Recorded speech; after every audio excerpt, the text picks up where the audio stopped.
शुरुआती दिनों की अगर मैं बात करूं तो जब आप इससे जुड़े, जब आप बढ़े आगे, तो कैसे चैलेंजेस आए? जो आरएसएस के ऑर्गेनाइजर और 5 जन्य ये पत्रिकाएं निकलती थी, तो उसके लिए हमारे फादर और ग्रैंडफादर फिर एडवर्टाइजिंग इकट्ठा करते थे, तो वो ऑल इंडिया घूम घूम के प्रचार करते थे। और जाहिर सी बात है कि कॉम्पिटिटर्स आपके भी होंगे। जी, हम तो यही मानते हैं कि हमारा कोई कंपटीशन नहीं। आज अगर भारत में आउटडोर एडवर्टाइजिंग इंडस्ट्री की हम बात करें तो इसका आकार अगर हम देखें, इसका ट्रेंड देखें तो क्या है सर? तो आपको इसका उत्तर मिलेगा कि एडवर्टाइजिंग आउटडोर की जो मार्केट है वो अराउंड आउटडोर मीडिया में सर ऐसी कौन सी गलतफहमियां हैं जो आउटडोर मीडिया को लेकर लगातार मार्केट में है? आउटडोर मीडिया सबको लगता है बड़ा महंगा है और आउटडोर मीडिया से ना रिटर्न नहीं है। कभी किसी ने ना ये सोचने की कोशिश नहीं की महंगा क्यों। कैसे आप सभी, बहुत बहुत स्वागत है आप सभी का इस पॉडकास्ट में। मैं आप सभी के साथ हूं कंचन। आज का पॉडकास्ट भी हमेशा की तरह बहुत ही स्पेशल, बहुत ही खास होने जा रहा है, क्योंकि आज के पॉडकास्ट में जो हमारे मेहमान हैं वो इस पॉडकास्ट में सिर्फ मुझे नहीं बल्कि आप लोगों को भी बहुत कुछ सिखाने वाले हैं, बहुत कुछ समझाने वाले हैं, और साथ ही साथ उनसे ऐसी कुछ बातें आपको मालूम चलने वाली हैं जो आगे तक आपके बहुत काम आएगी अगर आप अपना बिजनेस करना चाहते हैं या फिर आप अपनी लाइफ को चेंज करना चाहते हैं, यानी कुछ अलग करना चाहते हैं। मेरे साथ मेरे खास मेहमान हैं जिन्होंने एडवर्टाइजिंग वर्ल्ड में तहलका मचाया हुआ है। जी हाँ, ये कोई ऐसा वैसा नाम नहीं है, ये एक ऐसा नाम है जिसे सुनकर आप भी कहेंगे कि वाकई में इन्होंने तहलका मचाया है। सिर्फ एडवर्टाइजिंग वर्ल्ड में नहीं बल्कि मीडिया इंडस्ट्री में भी इनका अलग ही दबदबा है। तो चलिए फिर उनका स्वागत करते हैं, उनसे आपकी मुलाकात कराते हैं। हमारे साथ यहाँ पर दिल्ली एनसीआर के टॉप एडवर्टाइजिंग एजेंसी के डायरेक्टर हैं। बहुत बहुत स्वागत है गुप्ता जी आपका। शुक्रिया कंचन जी। कैसे हैं आलू गुप्ता जी? बहुत बढ़िया, आप कैसे हैं? मैं बहुत अच्छी हूँ। और जैसे ग्राफिक्स के बारे में मैंने सुना कि भाई ये तो बहुत अच्छे से काम कर रहा है, और मतलब एडवर्टाइज अगर मैं देखूं तो एडवर्टाइजिंग वर्ल्ड में तो बहुत तहलका मचाया आपकी कंपनी ने। सबसे पहले मैं जानना चाहूंगी सर कि ग्राफिक्स की जो शुरुआत है ये आपने कैसे की? क्योंकि जब हम कोई बिजनेस स्टार्ट करते हैं या कुछ भी हम वेंचर स्टार्ट करते हैं तो कहीं ना कहीं से हमें प्रेरणा मिलती है, तो इसकी प्रेरणा आपको कहाँ से मिली?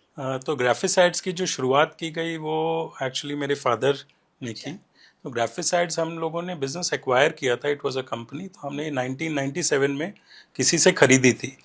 तो ग्राफिक्स के जो रूट्स हैं वो हैं राष्ट्रीय एडवर्टाइजिंग एजेंसी में, और राष्ट्रीय एडवर्टाइजिंग एजेंसी शुरू हुई थी 1977 में। तो ये जो हमारे ग्रैंडफादर हैं और हमारे फादर, उन्होंने शुरुआत की थी इसकी उस टाइम पे। और अभी आप इसे लेकर आगे बढ़ रहे जी, हैं। मैं टेक्निकली मैं 3rd जनरेशन हूँ इस बिजनेस में, और कोशिश यही है कि इसको आगे लेके जाना है। बिल्कुल। तो सर शुरुआती दिनों की अगर मैं बात करूं तो जब आप इससे जुड़े, जब आप बढ़े आगे, तो आपको सब कुछ फैमिली की ओर से बताया गया कि भाई ये बिजनेस है, ऐसे इसको आगे बढ़ाना है, तो कैसे चैलेंजेस आए? क्योंकि कहते हैं कि भाई जब हम आ रहे हैं, भले ही फैमिली का बिजनेस हो, लेकिन चैलेंजेस तो हमारे सामने हमेशा रहते हैं। तो किस तरह के चैलेंजेस आए? तो मैं दोनों विषयों पे बात करना चाहूँगा। एक तो चैलेंजेस थे जो हमारी पिछली जनरेशन ने झेले थे। 1977 में हम तो सोच भी नहीं सकते कि बिजनेस शुरू करना कितना मुश्किल होता होगा उस टाइम पे। आज भी आसान नहीं है, पर 77 में, और हमारी जो फैमिली है वो एकदम आरएसएस बैकग्राउंड की रही है शुरू से। तो हमारे दादाजी प्रचारक हुआ करते थे। अच्छा। तो वो ऑल इंडिया घूम घूम के आरएसएस का प्रचार करते थे। तो जब दिल्ली शिफ्ट हुए फैमिली के साथ, तो दिल्ली में जब मिले, आरएसएस के लोगों से मिले, तो उन्होंने प्रेरणा दी, हौसला दिया कि आप एडवर्टाइजिंग का बिजनेस शुरू कीजिए। तो उन्होंने शुरुआत ऐसे की कि जो आरएसएस के ऑर्गेनाइजर और 5 जन्य ये पत्रिकाएं निकलती थी, तो उसके लिए हमारे फादर और ग्रैंडफादर फिर एडवर्टाइजिंग इकट्ठा करते थे लोगों के पास जा जाके। तो बहुत सारे परिवारों ने जो कि आरएसएस माइंडसेट के थे, उन्होंने बहुत सपोर्ट किया, और उन्होंने ही फिर बढ़ावा दिया कि आप जैसे इन आरएसएस मैगजीन्स के लिए करते हैं वैसे आप न्यूज़पेपर्स के लिए भी करिए। तो हमारे फादर की उस समय उम्र 15 साल के करीब होगी। तो 15 साल से उन्होंने शुरुआत की, और बिजनेस के साथ साथ ही पढ़ाई भी की, फिर ग्रेजुएशन भी की, और बहुत ही हम्बल बिगनिंग्स जो हम सुनते हैं, जो कहानियाँ सुनते हैं, वो बहुत ही मुश्किल समय उन लोगों ने, मेरे फादर, फिर मेरे दोनों चाचा, उन्होंने ज्वाइन किया बिजनेस, और बहुत ही एक निचले लेवल से शुरू करके आज बहुत बड़ा मुकाम उन लोगों ने पहुंचाया है। तो मैंने तो बिजनेस शुरू किया, ज्वाइन किया रादर 2006 में, मैं यूके में था, तो वहाँ से जब पढ़ के वापस आया तो मैंने फादर को ज्वाइन किया।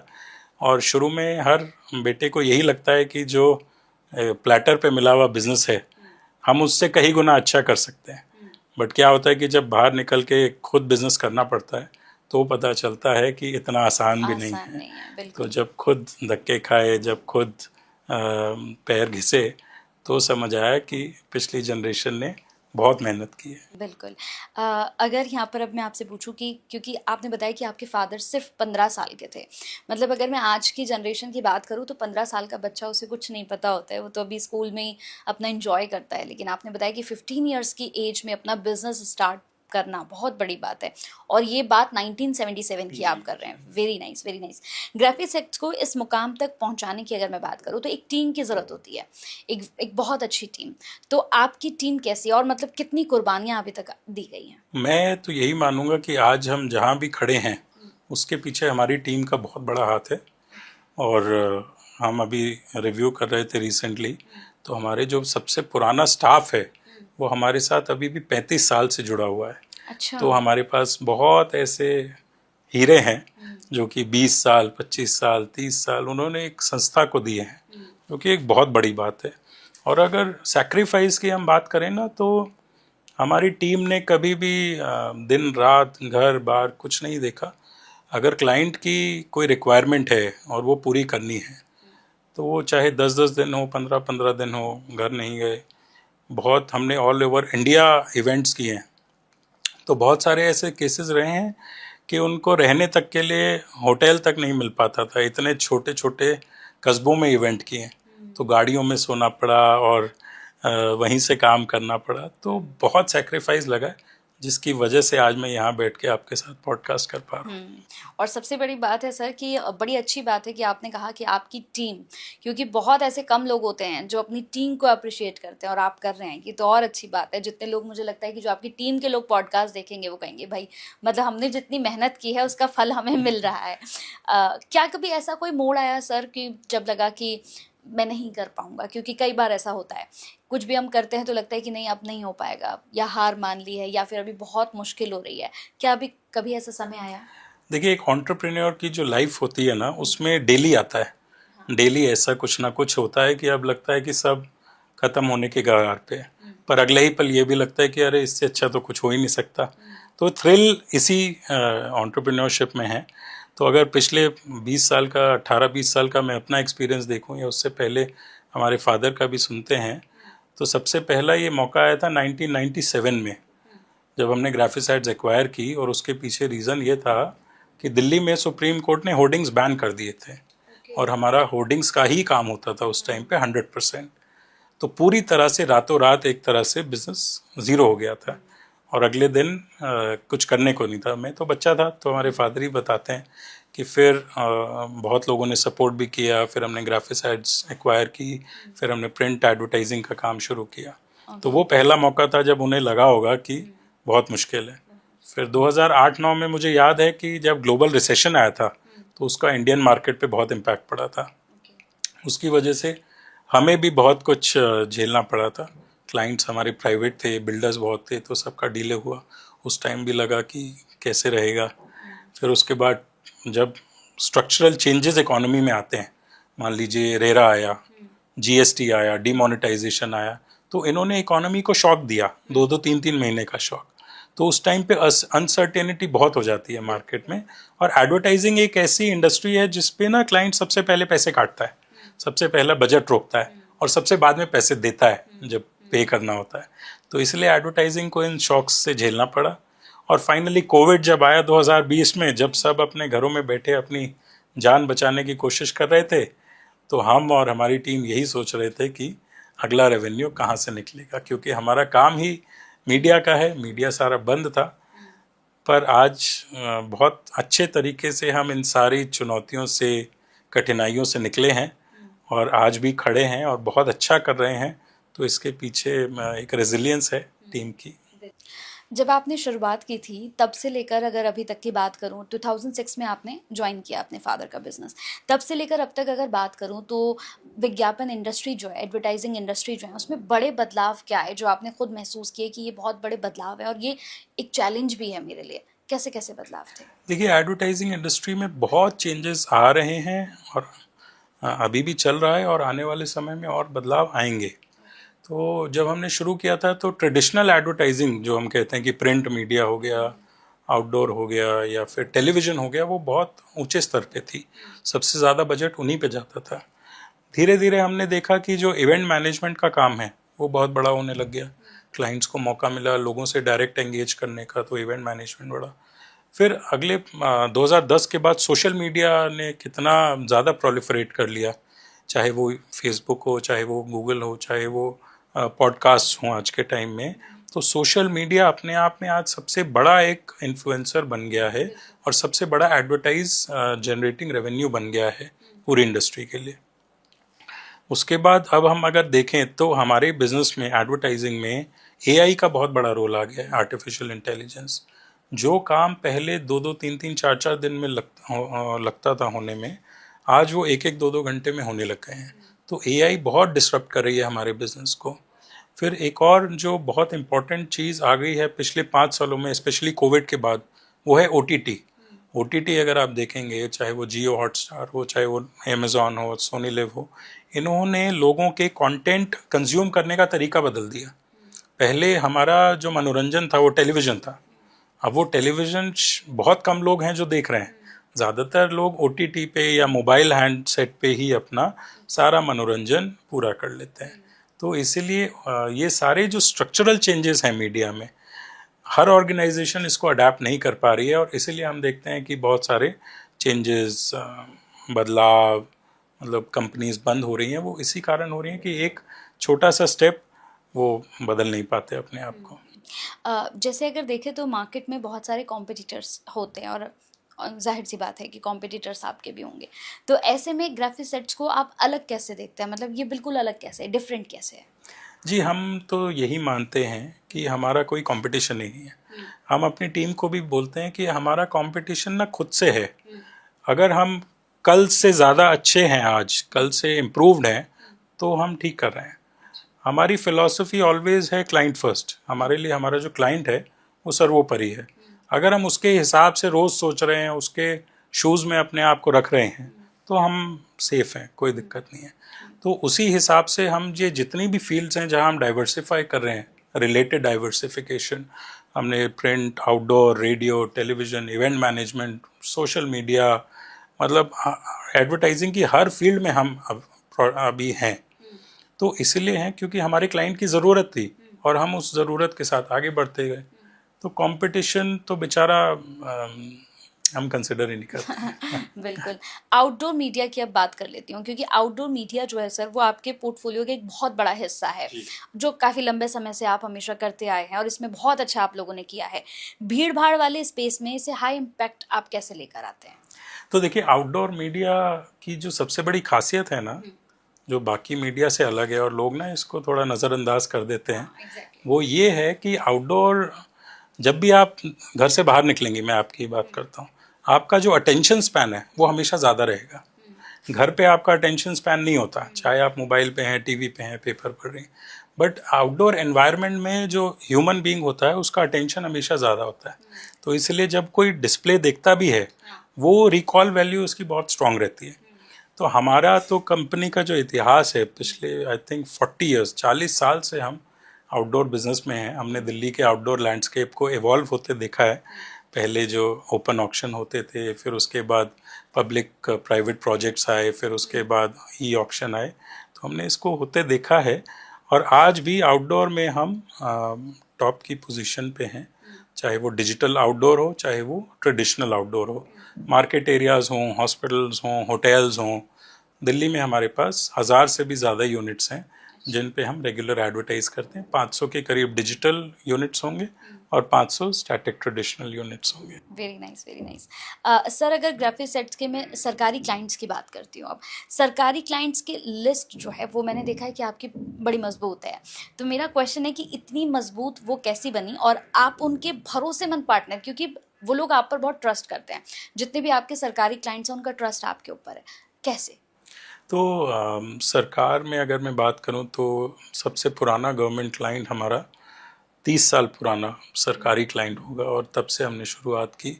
तो जब दिल्ली में सरकार होती थी मदन लाल खुराना जी की, उस टाइम हम दिल्ली सरकार से जुड़े, और फिर उसके बाद आज तक हम बहुत सारी state government, central governments, PSUs, इन सब के साथ रेगुलर काम करते आए हैं। देखिए, सरकार का काम एडवर्टाइजिंग के पर्सपेक्टिव से एक काम होता है क्राइसिस मैनेजमेंट।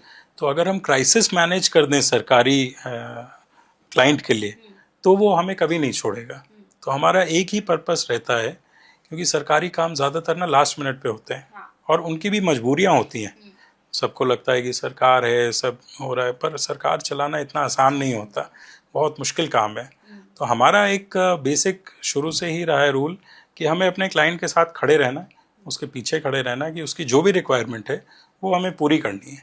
तो इसी मकसद से हमारी पूरी टीम काम करती है, और जो भी टेंडर होता है वो बाकी सब चीज़ें हम देखते नहीं हैं। क्लाइंट की अगर डिलीवरी अच्छी है, क्लाइंट अगर खुश है, तो हमारा काम उसी से हो जाता है। तो इसीलिए जितने क्लाइंट्स हैं, एक बार जो हम क्लेम करते हैं, एक बार जो ग्राफिसाइड से काम करवा लेता है, बहुत ही रेयर होता है कि फिर वो कहीं और जाता है। आपकी मीडिया ऑनरशिप की अब बात करते हैं। मीडिया ऑनरशिप का स्केल क्या है?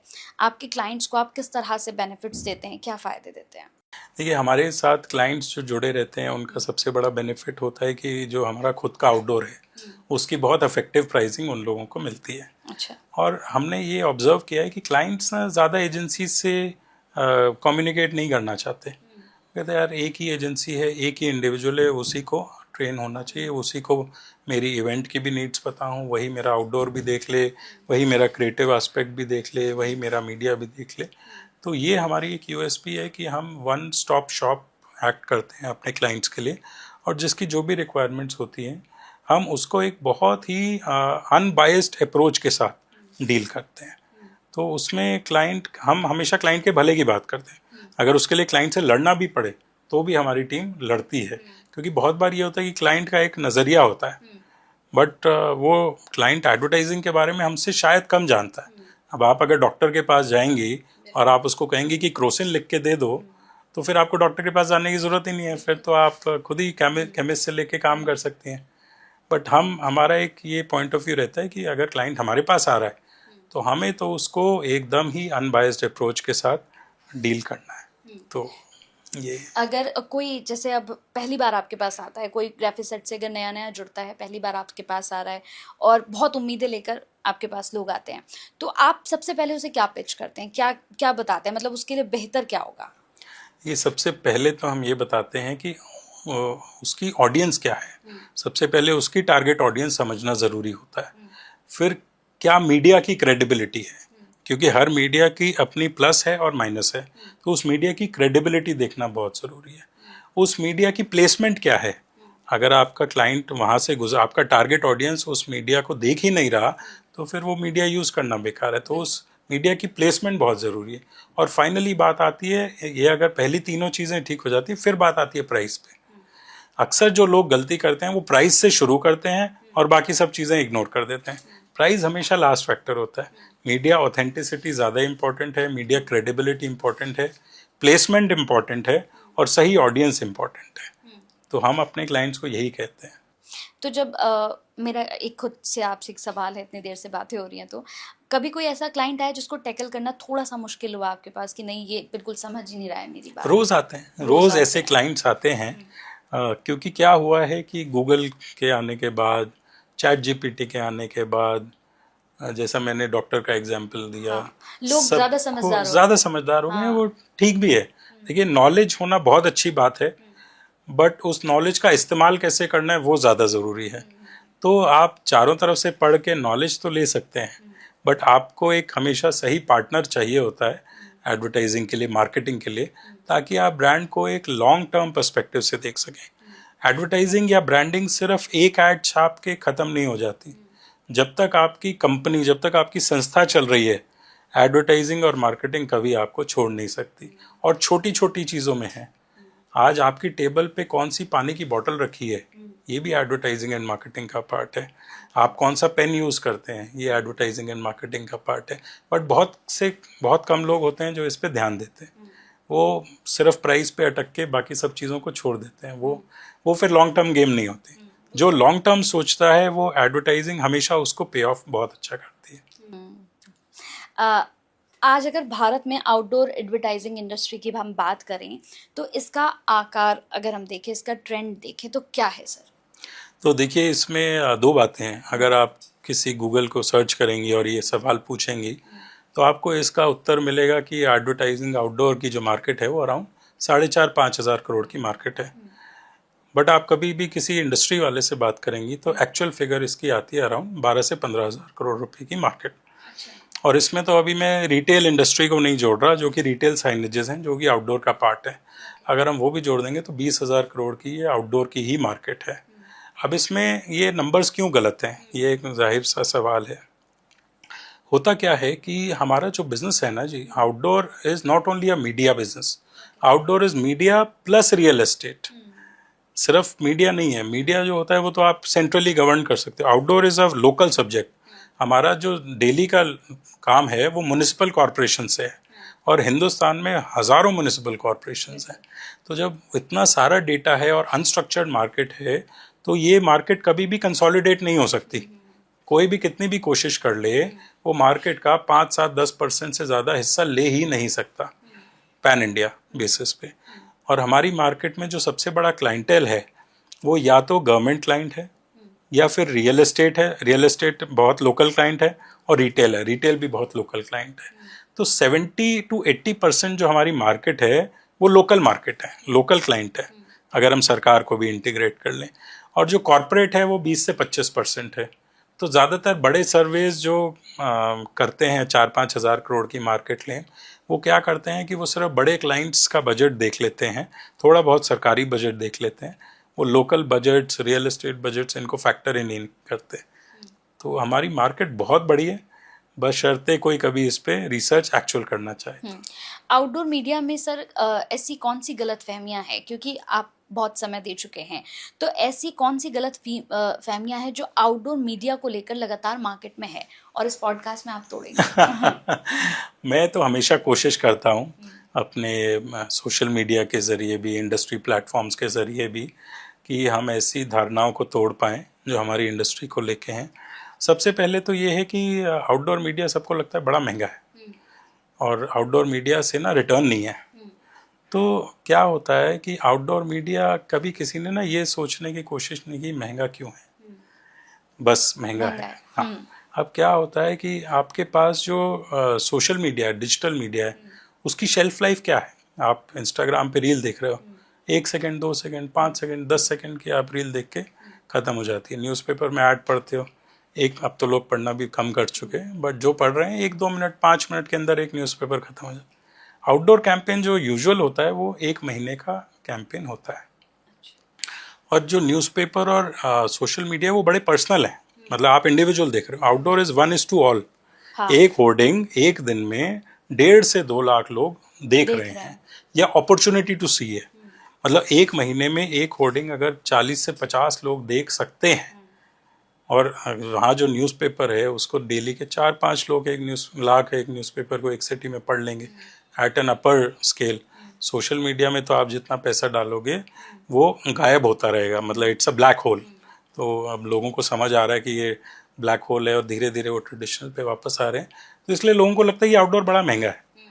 बट आज के टाइम में अगर इम्पैक्ट देखेंगे, आउटडोर जो इम्पैक्ट बिल्ड करता है किसी भी कंज्यूमर के दिमाग में या एक विश्वास बिल्ड करता है। लोगों को ये लगता है कि अगर आउटडोर कैंपेन किसी ब्रांड का हुआ है तो इसका मतलब उस ब्रांड पे विश्वास किया जा सकता है। तो ये थोड़ा महंगा भी अगर है तो वो विश्वास के अगेंस्ट उसकी कॉस्ट कुछ भी नहीं है, उस इम्पैक्ट के अगेंस्ट उस आउटडोर की कॉस्ट कुछ भी नहीं है।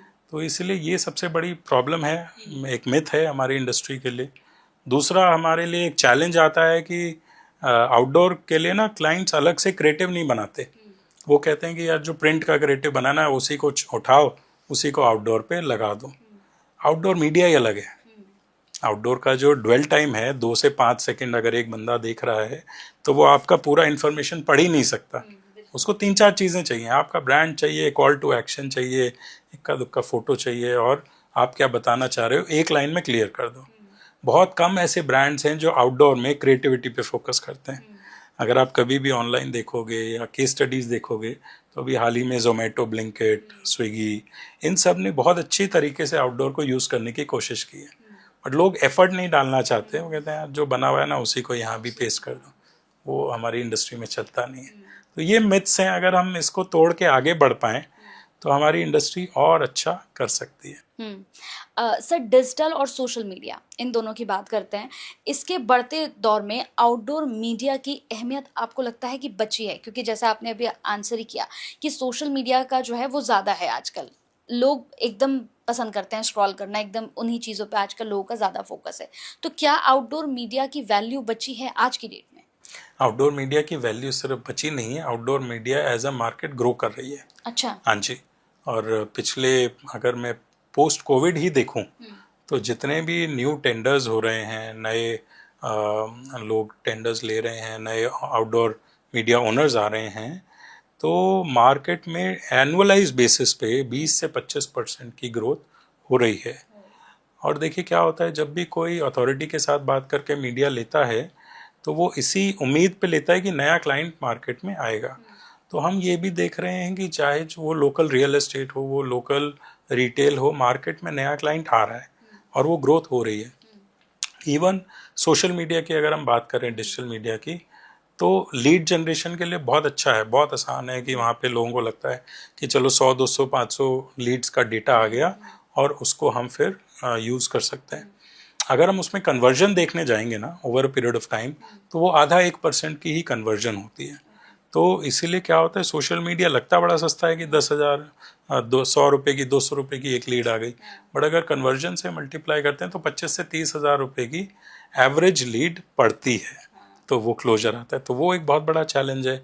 और फिर आजकल ये इतने बॉट्स जो आ गए हैं सोशल मीडिया पे कि आपको सिर्फ लाइक ही तो दबाना है, आपको सिर्फ शेयर ही तो करना है, रीट्वीट ही तो करना है, तो वो ह्यूमंस नहीं कर रहे हैं। Over a period of time technology has taken over that, कि एक ही इंसान बैठ के 100 कंप्यूटर्स या 100 मोबाइल फ़ोन ऑपरेट कर रहा है बॉट से, और वो रीट्वीट रीशेयर किए जा रहा है। तो हम खुश हो जाते हैं कि हमारी पोस्ट इतनी शेयर हो रही है। तो आउटडोर में बहुत बहुत अच्छा पेनिट्रेशन है। हमारी बस एक ही रिक्वेस्ट रहती है कि क्लाइंट से कि आउटडोर थोड़ा ना पर्सनलाइज होना चाहिए। आउटडोर को पर्सनल अटेंशन की ज़रूरत है। आउटडोर किसी के भरोसे नहीं छोड़ सकते। पहले क्या होता था, अगर हम बड़ी कंपनीज, कॉर्पोरेट्स की बात करें, तो आउटडोर में जो ब्रांड मैनेजर्स थे, जो वाइस प्रेसिडेंट मार्केटिंग लेवल के लोग थे या सीईओ थे, वो पर्सनली इन्वॉल्व रहते थे एक एक चीज़ में।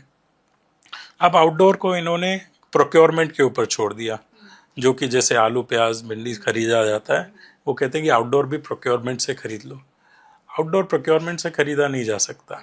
उसके लिए तो आपको हार्ट एंड सोल लगाना पड़ेगा, तभी आपको रिस्पॉन्स भी मिलेगा। और अगर आपको रिस्पॉन्स नहीं चाहिए तो जैसा चल रहा है वैसा ठीक है, और ऐसे ही क्लाइंट्स जा भी रहे हैं। तो आपके अनुसार आउटडोर इंडस्ट्री के सामने सबसे बड़ी अपॉर्चुनिटी और सबसे बड़ी थ्रेट्स क्या हैं? अपॉर्चुनिटी तो हमारी इंडस्ट्री के लिए इमेंस है। It is a huge opportunity. देखिए क्या है, मोदी जी जब आए थे 2014 में, उन्होंने एक नारा दिया था, मिनिमम गवर्नमेंट मैक्सिमम गवर्नेंस। उनका ये मतलब था कि जो बहुत सारे ऐसे काम होते हैं सरकारों के जो प्राइवेट सेक्टर को करने चाहिए। हम यही मानते हैं कि बहुत सारी म्युनिसिपल कॉरपोरेशंस, अथॉरिटीज़, सरकारों के ऐसे काम हैं जिनमें आउटडोर प्लेयर्स को यूज़ करना चाहिए। आप ग्लोबली अगर एग्जांपल देखेंगे, बस shelters, public conveniences, street furnitures, foot over bridges, इतने सारे मीडिया एवेन्यूज़ हैं जो सरकारें आउटडोर मीडिया प्लेयर्स को देती हैं कि तुम इसको बनाओ, तुम ही इसको मेंटेन करोगे और एडवर्टाइजिंग से रेवेन्यू चलाओगे। देखिए क्या होता है, किसी भी म्युनिसिपल कॉरपोरेशन के लिए ना एडवर्टाइजिंग रेवेन्यू बहुत छोटा है। 50 करोड़, 100 करोड़, 200 करोड़ साल का रेवेन्यू होगा। उसका एनुअल बजट 20,000 करोड़ होगा साल का, उसमें 200 करोड़ की कोई वैल्यू नहीं है। बट अगर वो अपनी सर्विसेज आउटसोर्स करना चाहे, अगर वो कहे कि ये मेरे पास 500 टॉयलेट हैं, ये मेरे पास 2000 बस शेल्टर्स हैं, या फिर 100, 150, 200 एफओबी हैं, वो आप मेंटेन कीजिए, और अगर वो हमें मेंटेनेंस को मिल जाए तो हम उसको बहुत ही अच्छे से मेंटेन करेंगे, क्योंकि हम तो प्राइवेट सेक्टर का एक्सपीरियंस लाते हैं। और हमारी चीज़ जितनी अच्छी मेंटेन्ड होगी, हमारे एडवर्टाइजिंग की वैल्यू उतनी बढ़ेगी। तो इसीलिए ये बहुत बड़ी अपॉर्चुनिटी होती है सरकारों के लिए और आउटडोर प्लेयर्स के लिए कि मिलके पब्लिक के लिए फैसिलिटीज़ क्रिएट की जाए। थ्रेट्स हमारे लिए हैं, ऐसा नहीं है, किसी भी इंडस्ट्री के लिए थ्रेट होते ही हैं। रेगुलेटरी थ्रेट्स बहुत होते हैं। हर इंडस्ट्री में कुछ ना कुछ ख़राब प्लेयर्स ज़रूर होते हैं, चाहे उनकी 2, 4, 5%, 10% भी हों, बट वो ख़राब जो सेब होता है वो पूरी इंडस्ट्री पे एक दब्बा लगा के चला जाता है। तो क्या होता है कि उस रेगुलेशन के चक्कर में जो अच्छे प्लेयर्स होते हैं उनको भी बहुत सारे इश्यूज़ को फेस करना पड़ता है। तो थ्रेट है, सोशल मीडिया भी कहने के लिए थ्रेट है, बट हमारे आउटडोर की अलग पहचान है, अहमियत है, सोशल की अलग है। तो ये को एग्जिस्ट हमेशा करते रहेंगे।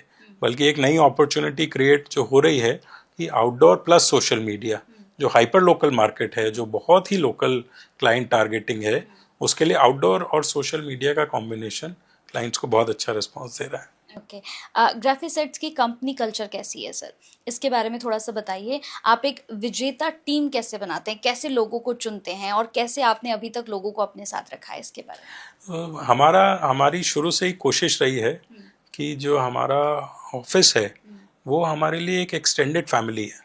देखिए, कोई भी एम्प्लॉय किसी भी संस्था के लिए काम करता है तो वो अपने पूरे दिन का प्रोडक्टिव टाइम जो है 8 से 10 घंटे एक संस्था को दे रहा है।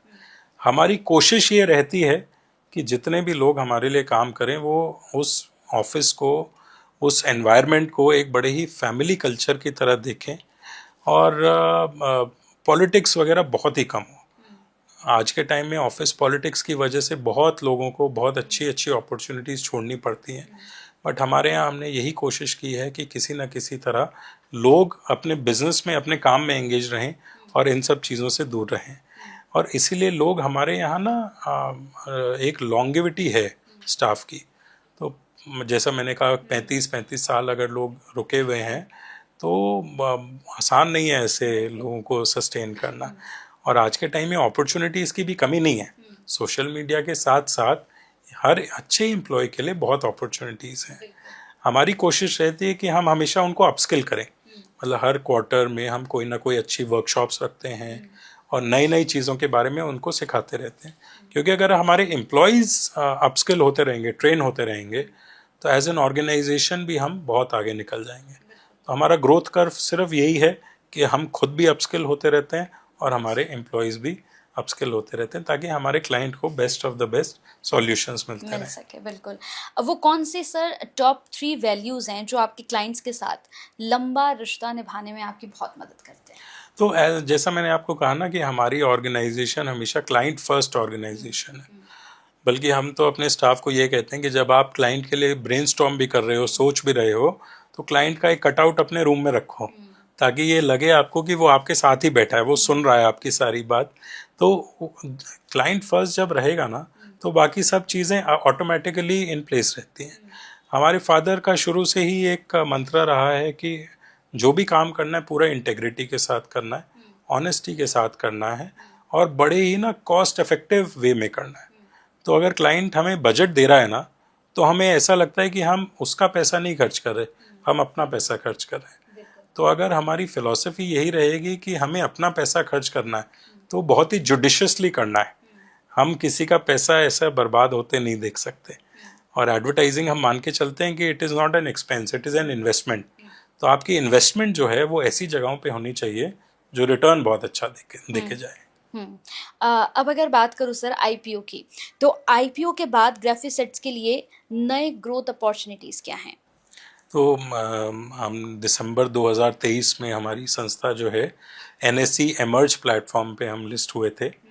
और उस टाइम पे, और मेरे ख्याल से अभी भी शायद हिंदुस्तान में, पूरे हिंदुस्तान में 4 या 5 एजेंसीज़ होंगी जो लिस्ट की हैं अभी तक। तो बहुत बड़ा कदम था ये हमारे लिए और बहुत ही साहसिक कदम था पूरी ऑर्गेनाइजेशन के लिए, क्योंकि हमने कभी सोचा नहीं था कि एक आईपीओ, मतलब बैक ऑफ द माइंड था कि आज से 5 साल 10 साल बाद करेंगे, बट इतनी जल्दी हो जाएगा ये सोचा नहीं था।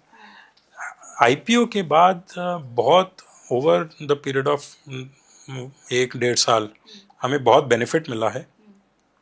एक तो हमारी मार्केट रिकग्निशन बढ़ी है, क्योंकि एक लिस्टेड कंपनी को लोग हमेशा अलग नज़रों से देखते हैं, उसकी वैल्यू अलग एक वैल्यू अलग हो जाती है, एक क्रेडिबिलिटी बहुत जुड़ती है, क्योंकि हम अब सिर्फ और सिर्फ प्रमोटर्स को या बैंक्स को आंसरेबल नहीं है, एक जनरल पब्लिक एट लार्ज को हम आंसरेबल हैं।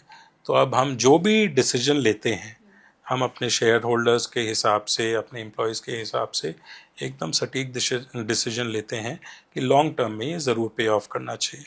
और हमारी जितनी भी डाइवर्सिफिकेशन है या ग्रोथ हो रही है, वो एडवर्टाइजिंग रिलेटेड सेक्टर्स में ही हम कर रहे हैं, ताकि हमारे क्लाइंट को सबसे ज़्यादा बेनिफिट हो और उसके प्रॉफिट से हमारे शेयर होल्डर्स को बेनिफिट हो।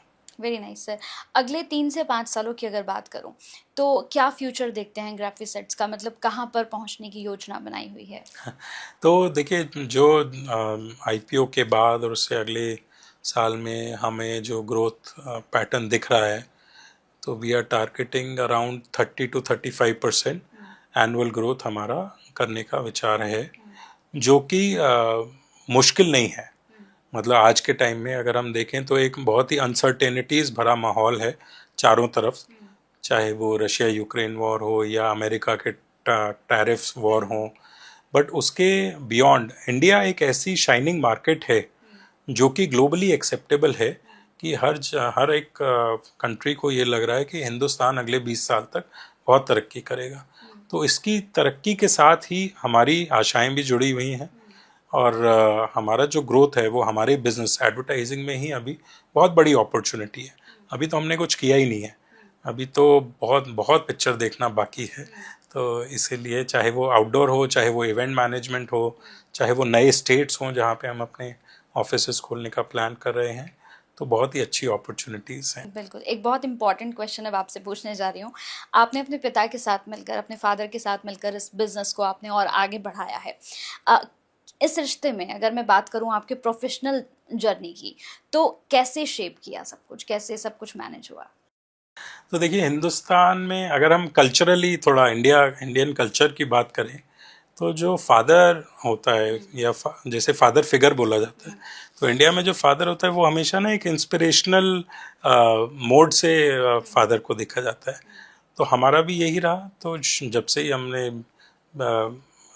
सोचना सीखा या फिर बड़े होना सीखा, तो फादर जो रहे, मेरे जो फादर हैं, वो हमेशा ही इंस्पिरेशन या मॉडल रहे हैं, कि रोल मॉडल रहे हैं कि उन्हीं की तरह बनना है। तो बट अभी भी मैं देखूं तो बहुत लंबा एक जर्नी है, तो क्योंकि उनकी जो वैल्यूज़ हैं, शायद ही मैं अगले 20 साल में भी वो वैल्यूज़ ले पाऊँ। बट एक चीज़ जो अच्छी हुई मेरे करियर में, वो ये थी कि मैंने अपनी जो मास्टर्स की डिग्री की, वो मैंने की एसपी जैन मुंबई से। अच्छा। तो एसपी जैन मुंबई में एक स्पेशल कोर्स था, फैमिली मैनेज बिजनेस। तो वो ये कहते थे कि तुम लोगों को हमें बिजनेस पढ़ाने की ज़रूरत नहीं है, वो तो तुम घर पे ही कर लोगे, बट तुम्हें हमें ये समझाने की ज़रूरत है कि फैमिली बिजनेस डायनामिक्स कैसे चलते हैं, कि जो तुम्हारे फादर ने पिछले 25 सालों में बिल्ड किया है ना, वो आसान नहीं है बिल्ड करना, और जूते घिस जाते हैं ऐसा धंधा बिल्ड करने में। तुम पहले दिन ही जाके ये सोचते हो कि ये तो कोई भी कर लेगा, मैं तो अगले 2 साल में ऐसे इसको डबल कर दूंगे। तो कहते हैं इतना आसान नहीं होता। तो उससे बहुत इम्पैक्ट पड़ा मेरे सोचने के नज़रिए पे, क्योंकि क्या होता है ना कि आप फादर के लिए हमेशा रिस्पेक्ट ही निकलती है, हमेशा अच्छा ही सोचते हो, पर जब बिज़नेस की बात आती है तो बहुत सारे ऐसे डिसीजंस उन्होंने लिए होंगे जो कि बहुत रिस्की होंगे, और आज के टाइम में अगर हम अपनी बात करें तो हमारे लिए वो रिस्क लेना बहुत ही मुश्किल है, हम ले ही नहीं सकते। आज भी उनकी रिस्क टेकिंग कैपेसिटी मुझसे कई ज़्यादा है। तो क्योंकि हम पढ़े लिखे हैं तो हमसे रिस्क नहीं लिया जाता। उन्होंने अपने ज़माने में जो पढ़ाई की और उसके बाद जो एनवायरनमेंट देखा, उसके हिसाब से आज क्या, हमेशा ही वो मेरे लिए एक इंस्पिरेशन रहेंगे। तो और हमारे घर पे भी एक यही रहता है, घर में या ऑफिस में जब भी मैं फादर से इंटरेक्ट करता हूँ, तो मेरा भी एक सोचने का नज़रिया रहता है जिसको वो रिस्पेक्ट करते हैं, उनके नज़रिए को मैं रिस्पेक्ट करता हूँ। फिर हम दोनों की डेलिब्रेशन के बाद जो डिस्कशन का निष्कर्ष निकलता है, उस पर फिर हम दोनों एक्शन लेते हैं मिलके। बहुत बढ़िया सर। एक छोटा सा रैपिड फायर हो जाए सर, क्योंकि मुझे लगता है कि जितने लोग इस पॉडकास्ट को देख रहे हैं वो ये तो कह रहे होंगे कि बहुत कुछ सीखने को मिल रहा है, लेकिन कुछ ऐसे सवाल भी होने चाहिए जिससे उन्हें और कुछ समझने को मिले। अगर एक शब्द की बात करती हूँ, तो एक शब्द में ग्राफिसेट्स के बारे में आप क्या कहेंगे? Client first. Client first. अगर एक शब्द में पूछूं आपका लीडरशिप स्टाइल? मेरा एक शब्द में बड़ा मुश्किल है, बट डेलीगेशन है मेरा लीडरशिप स्टाइल। तो मैं कोशिश करता हूँ कि जो मेरी टीम है, जो जो लोग मुझे रिपोर्ट कर रहे हैं या जो नॉर्मल स्टाफ है वो हमेशा आगे बढ़ता रहे, तो उसके लिए वो और रिस्पॉन्सिबिलिटीज़ ले। गलतियाँ होंगी, गलतियाँ अपने आप ठीक हो जाती हैं over a period of time. मेरा लीडरशिप स्टाइल डेलीगेशन का है। जो लोग बिजनेस अभी स्टार्टअप कर रहे हैं, बहुत सारे ऐसे यंगस्टर्स हैं जो बिजनेस स्टार्ट कर रहे हैं, तो उनको किन बातों का ख्याल रखना चाहिए?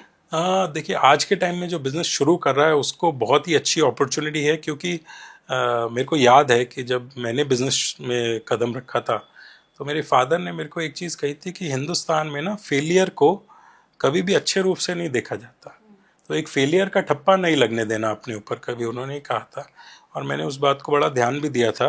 हालांकि मैंने बहुत सारी अपॉर्चुनिटीज़ की कोशिश की और मैं फेल भी हुआ, बट फेल होने के साथ इंसान सीखता भी है। आज का एक माहौल ऐसा है जो कि मोदी जी के आने के बाद स्टार्टअप इंडिया जब लॉन्च हुआ, और हम देखते हैं कि लोग ना एंटरप्रेन्योरशिप से डरते नहीं हैं, लोग फेल होने से नहीं डरते। जो एक कल्चरली चेंज आया है इस देश में, और जो कि बहुत अच्छा है। तो मैं तो यंगस्टर्स को मेरा हमेशा यही कहना होता है, मेरे स्टाफ को भी यही कहना होता है कि कोशिश ज़रूर करो। फेल हो जाओगे तो क्या हुआ, हम खड़े हैं बैकअप के लिए, बट कोशिश ज़रूर करनी चाहिए। ठीक है, फेल होने से ज़्यादा अच्छा एक्सपीरियंस और लर्निंग आपको कोई टीचर नहीं दे सकता। तो fail and fail fast, that is what I tell everyone. बिल्कुल। और एक सबसे इम्पॉर्टेंट अब क्वेश्चन, आपके पास जो भी लोग आते हैं, जो भी आपसे जुड़ते हैं, उनके लिए एक वर्ड में आपका क्या होता है? मतलब कोई भी क्लाइंट आपके पास आया और आपको उसने बताया कि मुझे आपसे ऐसे काम चाहिए, ऐसे काम कराना है, सबसे पहला वर्ड क्या होता है? सबसे पहला वर्ड मेरा उनको क्या होता है? मैं तो उनसे सबसे पहले यही पूछता हूँ कि आपकी टारगेट ऑडियंस क्या है।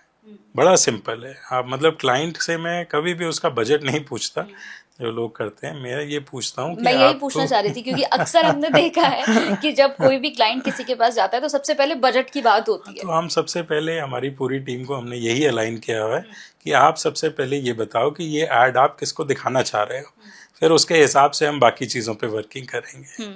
तो जितने भी लोग इस पॉडकास्ट को देख रहे हैं उनके लिए क्या एडवाइस होगी? क्योंकि मैंने जैसे स्टार्टिंग में ही बताया कि मैं किसी छोटे मोटे शख्स से मिलवाने नहीं जा रही हूँ, इससे बहुत सारी इन्फॉर्मेशन निकलने वाली है, बिजनेस कैसे करना है, कैसे बढ़ाना है, और सबसे बड़ी बात कि आपको अपने क्लाइंट का ख्याल कैसे रखना है। मुझे लगता है ये आपसे बेहतर कोई नहीं बता पाएगा। तो जितने लोग इस पॉडकास्ट को देख रहे हैं उनके लिए क्या एडवाइस होगी? मेरी यही एडवाइस है कि जब भी आप काम करिए, तो अगर आप काम करना चाह रहे हैं या काम या कोई भी एक्टिविटी आप अगर उसको कर रहे हो तो पैशन से करो, अदरवाइज मत करो।